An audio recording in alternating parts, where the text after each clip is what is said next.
네, 북한 관련 대담을 나눠주시기 위해서 신인균 자주국방 네트워크 대표 홍현익 세종연구소 수석 연구위원 나와주셨습니다. 어서 오십시오. 안녕하십니까.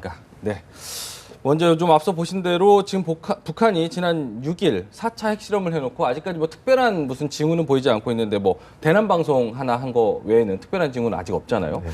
지금 북한이 어떤 생각을 하고 있고 또 앞으로 어떤 행동을 할지가 좀 궁금해요. 지금 뭐 무슨 이유라고 이렇게 좀 잠잠한 이유 무슨 이유라고 보시나요? 네. 일단 작년 8월하고 다른 것은 이번에 수소폭탄 이후에 대북 확성기 방송이 시작됐기 때문에 일단은 이번에 문제가 벌어지면 이건 바로 국제 문제입니다. 예.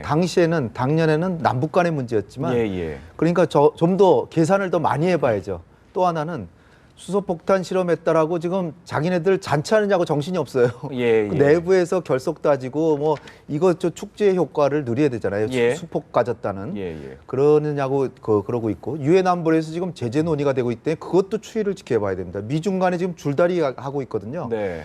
중국은 굉장히 지금 굉장히 불만이 많지만 북한에 대해서 그러나 강력한 제재하는 것은 조금씩 좀 수위를 조절하고 있어요. 네. 그런 상황이 있기 때문에 북한이 지금 확성기에 대해서 이 뭐 일종의 보복을 도발을 감행하려고 하더라도 눈치 볼 게 너무 많다.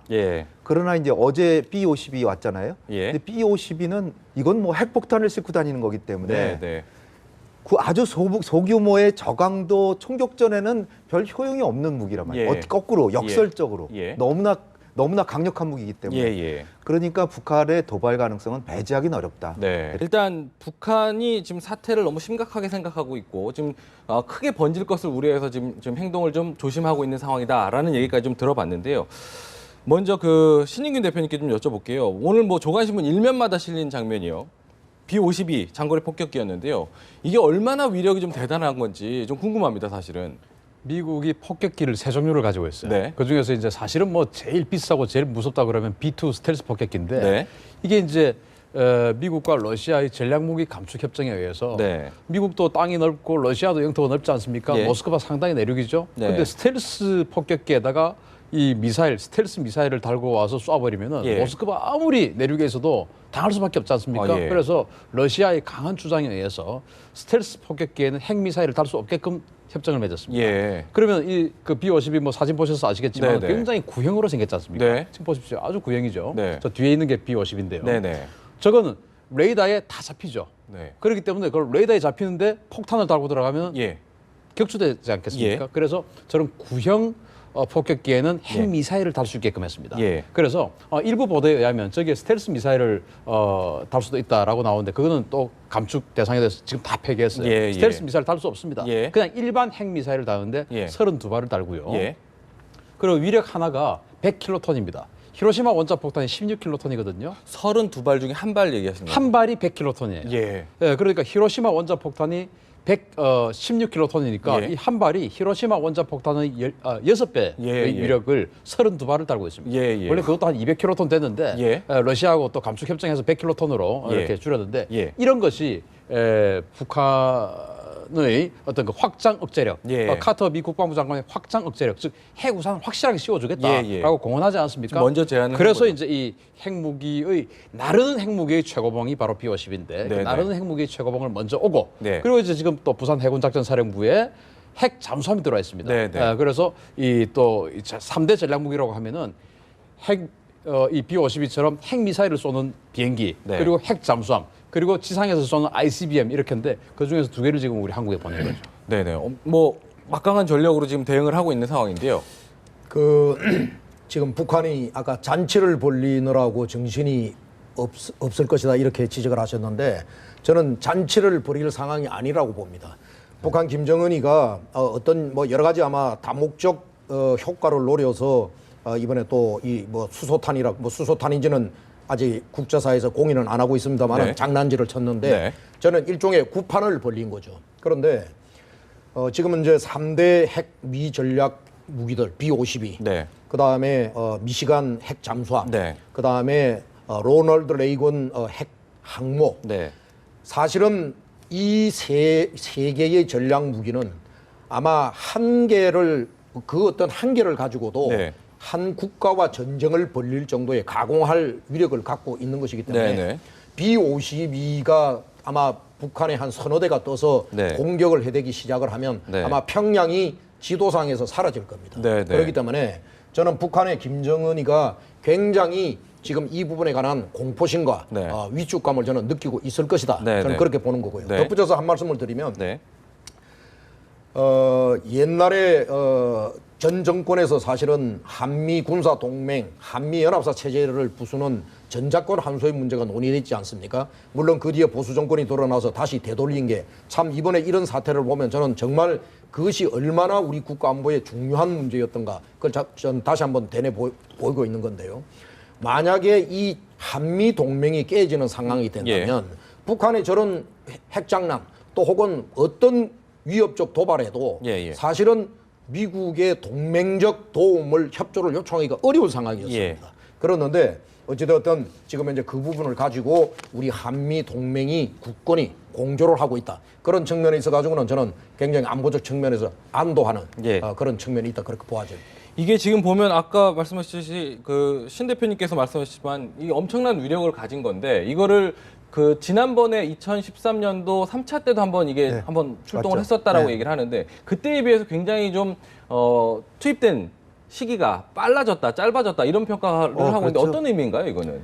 2013년에는 한 달 만에 왔습니다. 네.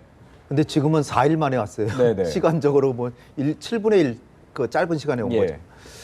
그러니까 미국이 지금 그럼 왜 이렇게 빨리 보냈냐? 지금 오늘 아침 뉴스 보니까 우리 한민구 장관이 원한 게 아니라 카터 장관이 보냈다는 거예요. 네네. 그럼 왜 그랬을까?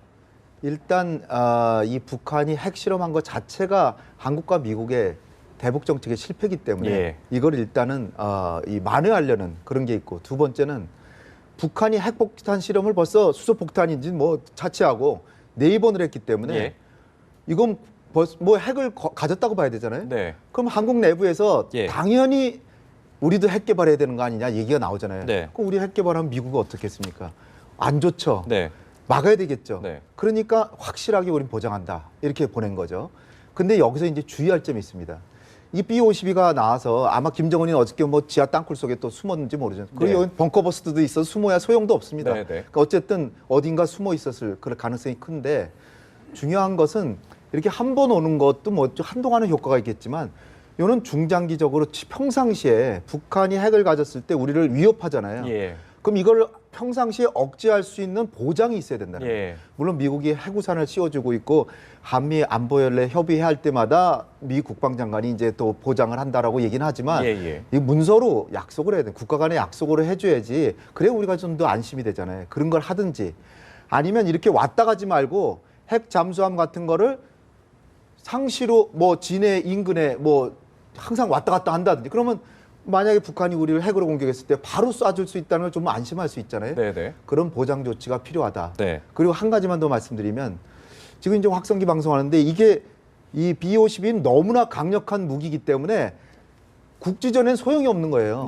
이거 한번 했다 그러면 도시가 없어지고 막 그런 정도니까 그러니까 거꾸로 북한은 아주 교묘하게 지난번에도 고사총을 쏴야지 그 총알 찾기도 어렵거든요.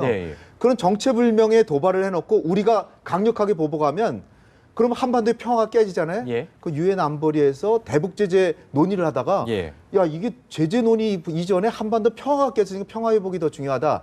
이런 식으로 논의의 초점이 바뀌어버릴 수가 있어요. 그러니까 김정은이가 이렇게 B-52가 왔으니까 절대로 도발 못한다 이렇게 생각하는 것은 속단일 수도 있다 저는 그렇게 봅니다. 자, 제가 방금 이제 우리 황인희 박사님 말씀하신 거에 우리 국민들께서 좀 불안하실까봐 제가 첨언 하나만 드리겠습니다. 미국의 핵 잠수함이 한 70여 척 있습니다. 70여 척이 있는데 그것이 다 한국에만 있을까요? 아니죠. 최소한 반은 어딘가에서 작전을 합니다. 그럼 어디서 작전하겠습니까? 안보 상황이 위험한 곳에서 항상 작전을 하고 있는데 그중에서 가장 위험한 곳 중에 하나가 바로 동해입니다. 그렇기 때문에 동해에는 미국의 핵 잠수함이 반드시 우리 눈에는 없고 우리 눈에는 안 보이지만 있다라고 봐야 됩니다. 그 증거가 바로 이번에 나온 것이죠. 미시간 핵 잠수함이 그것은 전략 핵 잠수함입니다. 일반 뭐 공격형 원잠도 아니고 불과 4일 만에 왔어요. 그런데 그 미시간호 이 B-52는 시속 뭐 한 1000km로 날아오면 4시간 만에 구하면서 오지만 미시간 잠수함은 시속 25노트입니다. 시속 40km예요. 40km짜리가 4일 만에 어디 있다고 왔겠습니까? 이 근처에 있었다는 말 아니겠습니까? 항상 있었다는 것이죠. 따라서 미국의 핵 잠수함은 우리에게는 알리지 않지만 항상 동해에는 있을 것이다. 네. 라고 김정은도 판단해야 되고 우리도 그렇게 느끼고 있으면 됩니다. 단 핵우산이라는 것은 지금 뭐 이를테면 미국의 그 전술 핵무기를 우리 한반도에 배치하자 이런 논의가 많아요. 그런데 저는 그것은 실책이라고 봅니다. 왜냐? 미국의 전술 핵무기를 우리에게 주고 우리에게 그 버튼을 누를 자격을 준다면 정말 고맙죠. 너무 좋죠. 그러나 여기에다가 핵미사일만 갖다 놓고 그 버튼을 누르는 건 미군이 한다. 그러면 우리는 한반도 비핵화 선언만 위배를 하고 명분도 사라지고 북한을 압박할 명분도 사라지는 것이죠. 도덕성만 상실하는 것이죠. 따라서 미국이 우리를 우크라이나처럼 버리지 않고 크림반도 러시아가 침공했을 때 우크라이나는 미국이 버렸지 않습니까? 그렇게 버리지 않고 확실하게 방금 홍현익 박사 말씀처럼 문서화해서 우리는 지금 문서화돼 있지 않습니까? 미국의 자동 개입도 문서화돼 있잖아요. 한미 동맹에는 그게 없습니다. 한미 안보 조약에는 자동 개입하겠다 없어요. 한미연합사 설치법에 나와 있습니다. 그러니까 한미연합사 사라지면 자동 개입도 안 하는 겁니다. 따라서 방금 이제 의원님 말씀하셨지만 전자권 환수되면 자동 개입도 없어지는 거예요. 그래서 그런 것들을 문서화하고 얼마나 강력한 의지를 미국이 가지고 있냐 이것만이 중요한 것입니다. 사실. 그 보면요, 지금 이런 상황에서 미국은 굉장히 적극적으로 나서고 있는데 중국이 좀 미지근한 게 아닌가 이런 얘기들이 있습니다. 사실 박근혜 대통령 같은 경우는 중국에다 굉장히 공을 많이 들이고 관계도 시진핑과도 만나면서 이렇게 공을 들였는데 좀 박근혜 정부 입장에서 좀 서운하지 않을까 이런 생각도 들기도 하고 적극적으로 나서줬으면 그 점이 지금 우리 국민들이 생각하고 있는 지점이죠. 그러니까 결국에 대북 정책, 북한 핵 정책에 대해서 상당히 박근혜 대통령 이 정부의 신뢰를 하고 결국에 중국을 통해서 망무 외교를 통해서 결국에 억제력을 갖고 있어 왔잖아요. 이게 빵 터지고 나서 지금까지 시진핑과 대통령 통화도 않고 하니까 국민 입장에서는 정말 대중 외교가 북한을 억제하고 통제하기 위한 대중 관계 외교가 혹시 좀 어그러진 게 아니냐라는 국민 불안이 있거든요. 이 부분을 굉장히 중점적으로 정부에서도 국민 신뢰 회복에 그 주안점을 둬야 될 거예요. 중국이 왜 이렇게 미적지근하게 나오는가에 대한 고민도 좀 해볼 필요가 있습니다. 중국에 관한 제가 답변 말씀도 좀 드리겠지만 우선 저는 국민들께서 혹시 불안해하실 것 같아서 이 점은 분명히 해두고 싶습니다. 전자권 환수가 연기된 이상 한미 연합사의 존속이 지금 이제 규정 확실하게 이제 돼 있는 상황 아닙니까?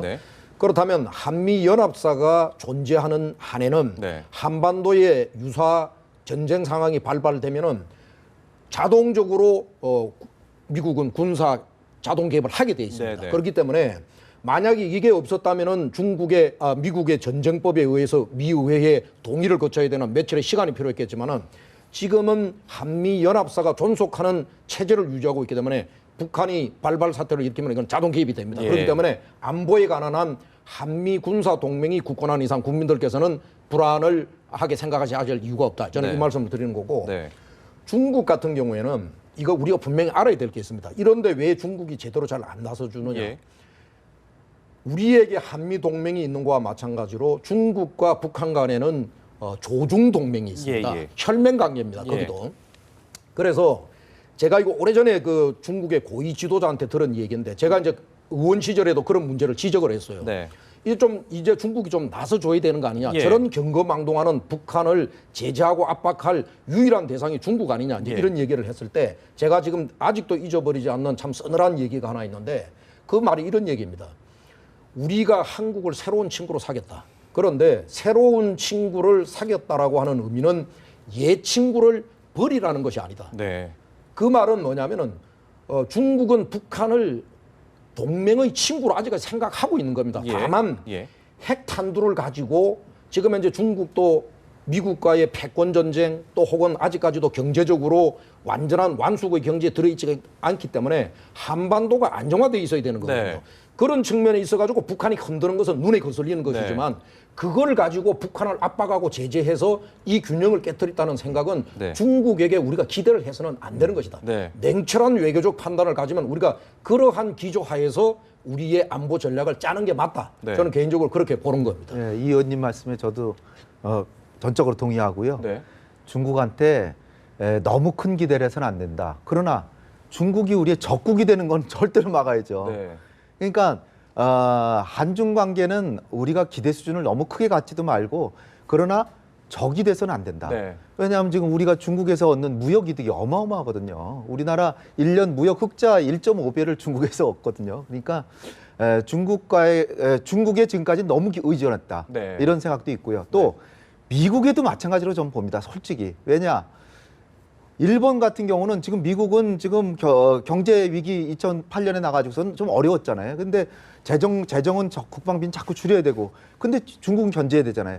근데 한국은 중국하고도 친하려고 그러는데 일본은 미국을 대신해서 중국하고 싸워주겠다 그렇게 나오는데 미일 동맹이 아무래도 한미 동맹보다는 강할 수밖에 없습니다. 네. 우리 국민 여러분들께서 네. 조금 아쉽겠지만 한미 동맹이 미일 동맹처럼 강하게 된다. 그건 좀 무리다. 네. 그 대신에 우리는 중국하고도 좋은 관계를 가진 그런 혜택이 있기 때문에 이게 전략적 선택의 문제입니다. 여기서 잘 한번 고민을 해봐야 된다. 그 대신 전자권 환수하지 않으면 한미 동맹의 가치는 미일 동맹보다 약할 수 있지만 제도적으로 한미 동맹 우위에 있어요. 왜? 네. 한미연합사 사령관은 포스트하고 주일 미군 사령관 3스타거든요. 네, 그래서 네. 우리가 통제를 합니다. 네.